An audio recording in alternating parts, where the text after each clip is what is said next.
믿음은 주님의 사랑 안에 사는 것입니다. 그러니까 믿음이 뭐냐면요, 주님을 믿는다. 이것은 주님 품에 안기는 것을 말씀합니다. 주님 품에 안기는 것. 비바람이 몰아치는 거리에 들어갈 집이 없어가지고 이 집의 문을 두드려도 열어주지 않고 저 집의 문을 두드려도 열어주지 않습니다. 그런데 어느 집인가 문을 두드렸는데 활짝 열어주고, 열어줄 뿐만 아니라 따뜻한 커피를 끓여주고 따뜻하게 맞이해주고 먹을 음식을 주고 잠자리까지 준다고 하면 이게 얼마나 귀한 것입니까?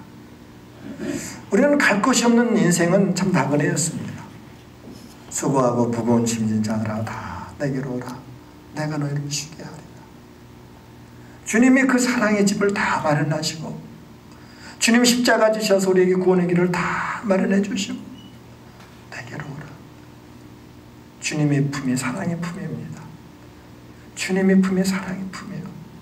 주님이 우리를 불러주셔서 그 사랑을 받게 하셨습니다.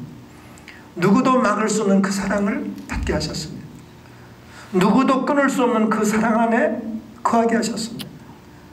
주님 사랑 안에 있습니다. 믿음은 무엇이냐? 주님의 사랑을 더 알아가는 겁니다. 주님의 사랑을 알아간 사람들은 자기 목숨도 내어놓습니다. 제자들이 그랬습니다. 주님의 사랑을 알지 못했을 때는 부인도 하고 주님을 떠나기도 하고 비실비실 살았지만은, 그러나 주님의 그 사랑을 깊이 알았을 때, 성령으로 그 사랑을 깊이 알았을 때 그들은 하나같이 다 목숨을 내놓았습니다. 자기 목숨을 아깝다고 내놓지, 아깝다 하지 않고 내놓았습니다. 믿음이 무엇인가? 믿음은 주님 사랑 안에 거하는 것입니다. 그러니까 믿음으로 사는 것이 무엇입니까? 믿음으로 사는 것은 성령으로 사는 거예요. 그러니까 성령으로 사는 것이고 주님과 함께 사는 것이 믿음으로 사는 것입니다. 그러니까 믿음이라는 것은 단순히 무슨 세상적인 믿음, 그게 아니에요. 모든 것은 믿음이 필요하죠. 그러나 우리가 믿는다는 것은 성령으로 사는 것이다. 주님과 함께 사는 것이다. 그러니까 믿음으로 사는 것은 주님과 연합되어 사는 거거든요. 우리는 약하지만 주님은 강하십니다. 우리는 허물이 많습니다. 아무리 내가 죄를 용서받고 거룩한 성도가 되었지만 또 죄가 많습니다. 그러나 주님은 티도 없고 흠도 없습니다. 우리는 가진 것 없습니다. 그러나 주님은 모든 것을 다 소유하셨습니다. 믿음은 뭐냐면요, 나로 사는 것이 아닙니다. 주님으로 사는 것입니다. 주님의 능력으로 삽니다. 내 약함으로 사는 것이 아니라 주님의 강함으로 사는 것입니다. 나의 없는 것으로 사는 것이 아니라 주님의 부유함으로 사는 것입니다. 그래서 성도들은요, 아무것도 없는 것 같으나 모든 것을 가진 자니라. 주는 자 같으나 사는 자니라. 왜냐하면 주님의 것이 나의 것이기 때문에 그렇습니다. 믿음은 주님과 연합되어 사는 것입니다.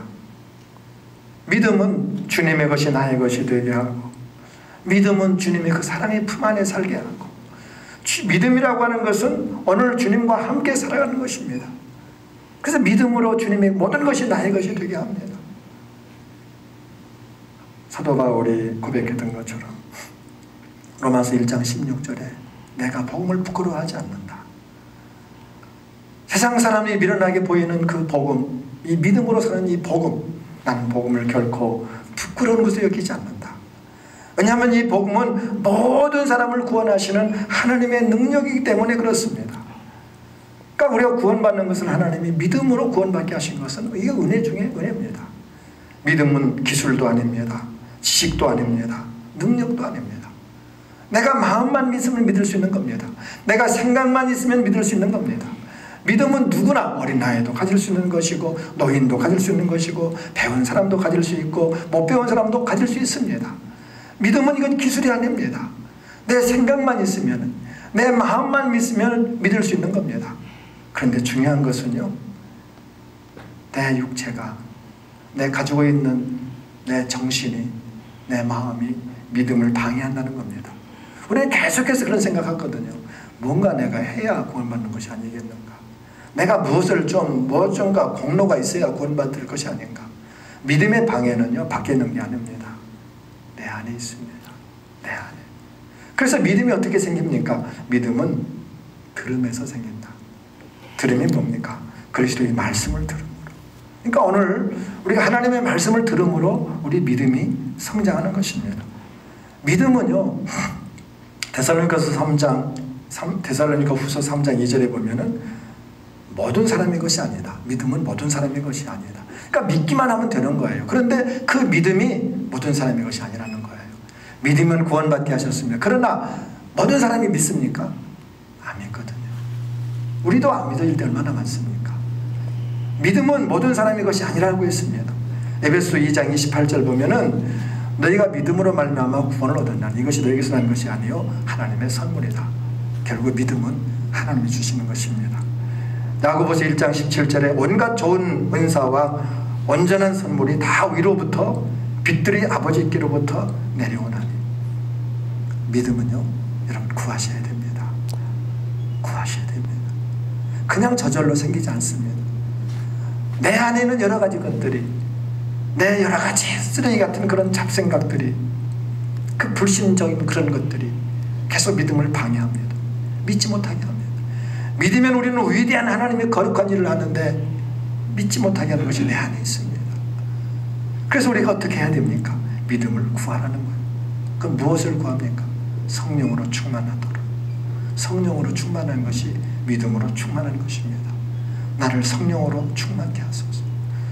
나에게 믿음을 더하여 주십시오. 그것은 바로 똑같은 말입니다. 성령으로 충만케 하소서.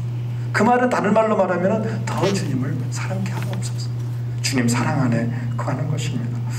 오늘 저와 여러분 로마서 8장 마지막 말씀을 묵상하면서 사도 바울의 고백이 저와 여러분의 고백이 될 수 있기를 정말 축복합니다. 그 깊은 감격, 너무나 큰 믿음의 위대함, 벅찬 그 감격을 가지고 억제할 수 없는 그 감격이 저와 여러분의 감격이 되어지고, 그래서 그 무엇도 그 어떠한 것도 우리를 그리스도의 사랑에서 끊을 수 없다고 하는 믿음의 위대함이 저와 여러분의 고백이 될 수 있기를 정말 축복합니다.